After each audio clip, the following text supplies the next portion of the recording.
wasn't once upon a time. It was once, for all time. A breath that sparked galaxies and life itself. A world in perfect rhythm until we reached for something else and paradise turned to dust. We drowned in the consequences of our own hands.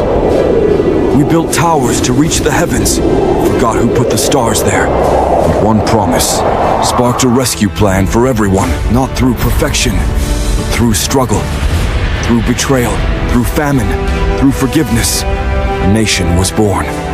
Genesis isn't just where it starts, it's where hope begins. Have you ever watched something unravel? A relationship, a family, a community, and wondered, how did we get here? More importantly, is there any way back? That's where the first part of Genesis leaves us. It opens with beauty, order, and divine purpose. Let there be light.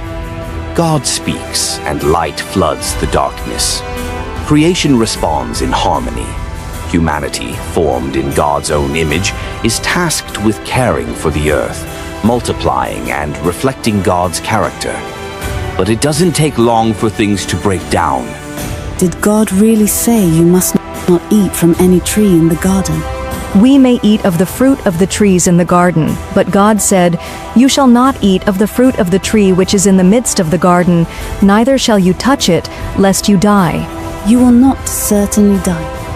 For God knows that in the day you eat of it, your eyes will be opened, and you will be like God, knowing good and evil. In Genesis 3, humanity chooses autonomy over trust. Adam and Eve reach for the fruit of independence, and in doing so break their relationship with God and with each other. The woman you put here with me, she gave me some fruit from the tree and I ate it. The serpent deceived me, and I ate. Shame enters the picture. So does blame. And worst of all, death. Then things spiral. Abel, get up. This isn't funny. What have I done? Cain murders Abel. Violence spreads. Humanity becomes so corrupt that God sends a flood. Not out of rage, but out of sorrow. Still, he preserves a remnant. Noah and his family. After the flood, there's a fresh start. But even that doesn't last long. By Genesis 11, humans are building a tower at Babel, trying to elevate their own name instead of honoring God's. Faster. We build this tower to the heavens. Our name will be known throughout the world. I can't. I need rest. No rest! Our greatness will never be forgotten. They seek to make a name for themselves, not for me. Their hearts are filled with pride. ¿Qué? ¿Por qué estás mirando? Je ne comprends pas. And God scattered them across the earth. So, at the end of chapter 11, we're left wondering, can anything be done to fix this? Is there a plan to restore the goodness, the trust, the life we were meant for? Genesis 12 marks a turning point. Out of the scattered nations and broken families, God chooses one man, Abram, later renamed Abraham. And here we get our first glimpse of God's rescue plan, not just for a person or a family, but for everyone. God tells Abram, "Leave your country, your family, and your father's household. Go to the land I will show you. I will make you into a great nation. I will bless you. I will make your name great. And through you, all the families of the earth will be blessed." Consider this. This is not just a personal promise. This is God's strategy to heal the world. Where Babel failed in grasping greatness, Abraham is given it. Where humanity fractured, God is building something new. A people, a future, a kingdom with purpose. You seem distant, Abram. What troubles you? Do you ever wonder if we made the right choice? Leaving everything behind? For what? A promise. We trust in God, Abram. Have faith. Faith is a difficult thing, Sarai. But Abraham's story isn't neat and tidy. It's not about a perfect man doing perfect things. It's about a faithful God walking with a flawed human who dares to trust him. The rest of Genesis focuses on this one family, the descendants of Abraham, and their stories revolve around two main themes: God's unwavering faithfulness to his promise and humanity's persistent failures and frailty. Each generation messes up. They lie, they deceive, they take matters into their own hands.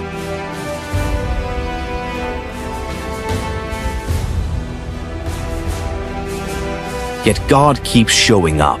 He keeps repeating his promise. He keeps choosing to bless.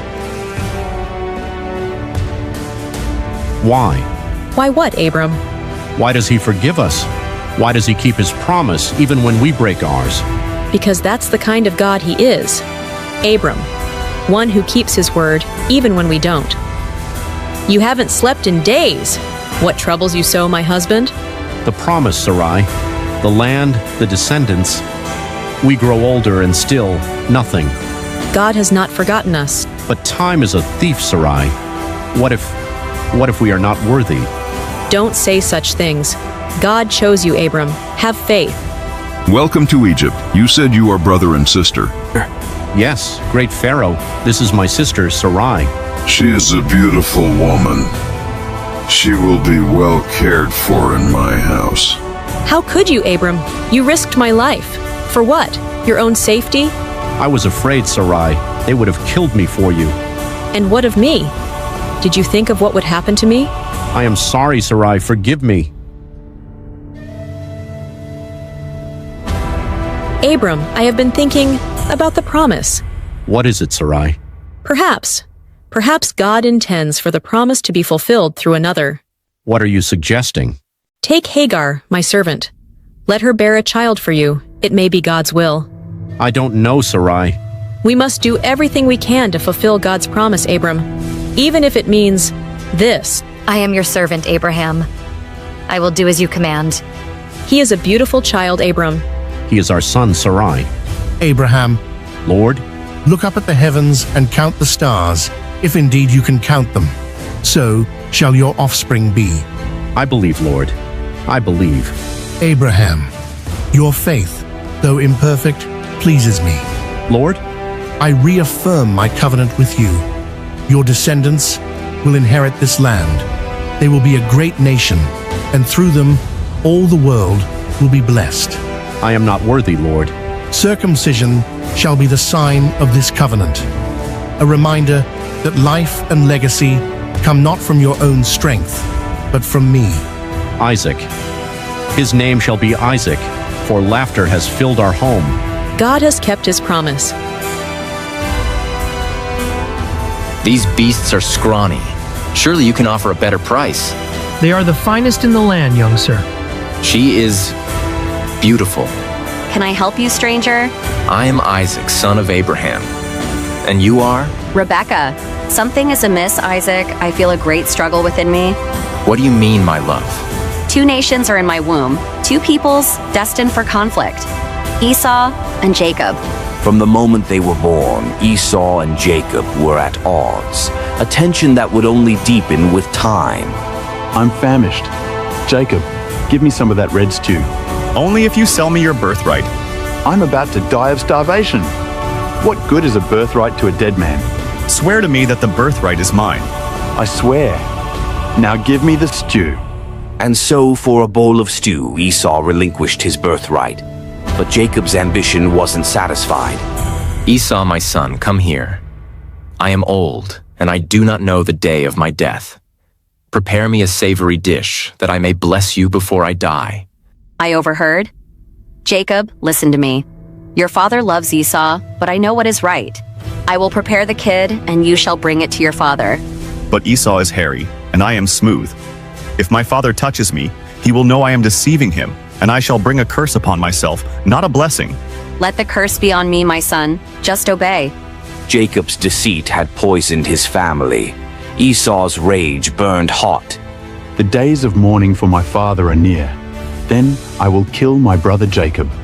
Your brother Esau is plotting to kill you. Flee at once to my brother Laban in Haran. Stay with him for a while until your brother's fury subsides. And so Jacob was forced to flee, leaving behind his family and his home. I am Jacob, your cousin, the son of Rebekah. His life, from that moment forward, would be a tapestry of struggle. What have you done to me?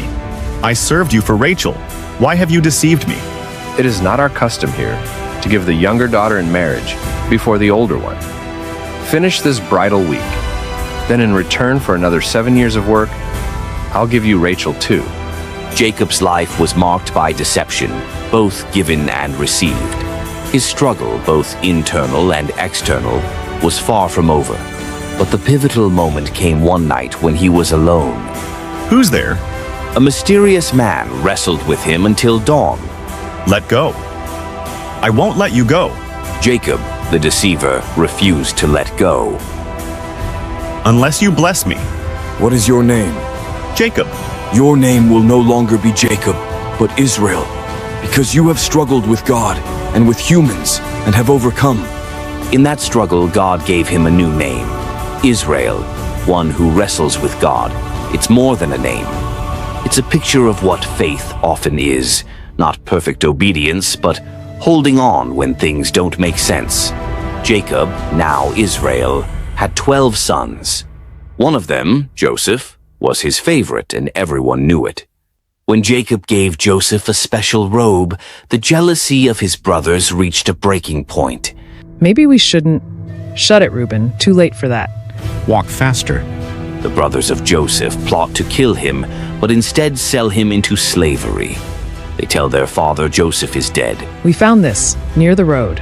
Joseph, my son, he's dead, devoured by a wild beast. And Joseph ends up in Egypt. There he suffers unjustly, imprisoned for a crime he didn't commit. But even in prison, God is with him. Why, God? Why have you forsaken me? Through a series of dreams and divine orchestration, Joseph rises to power, second only to Pharaoh. I have had dreams that trouble me greatly. Can you interpret them? The dreams mean there will be 7 years of great plenty, followed by 7 years of terrible famine. Store up food during the good years, so you will survive the famine. You are a wise man, Joseph. From this day forward, you are in charge of all Egypt, second only to me. Where do you come from? We are from Canaan. We have come to buy food. I am Joseph, your brother, whom you sold into Egypt. Do not be distressed and do not be angry with yourselves for selling me here, because it was to save lives that God sent me ahead of you. You meant it for evil, but God meant it for good, to save many lives. The scepter. It will not depart from Judah. This is one of the most powerful moments in Scripture. It captures the heart of God's redemptive plan, not just for Joseph, but for all of us. Even the worst human decisions can't derail his purposes. A bigger story unfolding. The promise develops. As Genesis draws to a close, the focus shifts from the past to the future. Jacob, now old and near death, blesses his sons. When he reaches Judah, the fourth son, he makes a surprising prophecy. Judah, come closer, my son. The scepter. It will not depart from Judah. And to him will be the obedience of the nations. It's a royal promise. One day a king will come from Judah's line who will bring justice, peace, and blessing to the world. This king will restore the garden blessing. This king will be the fulfillment of the promise made to Abraham. And with that, Genesis begins to look forward. Joseph dies and the family remains in Egypt, growing in number. But the promise that one day, through this family, all nations will be blessed, remains alive. Genesis isn't just about beginnings. It's about the beginning of redemption. It tells us that no failure is final, that even in the chaos, God is at work, that blessing can come through broken people, and that faith, even when it looks like wrestling, is still the path to life. God's promise to Abraham still echoes today. His covenant continues through the pages of Scripture, unfolding, until it reaches its ultimate fulfillment in the person of Jesus, the descendant of Abraham, the Lion of Judah, the King who brings blessing to all nations. Genesis leaves us with a question. Will you trust the God who keeps his promises?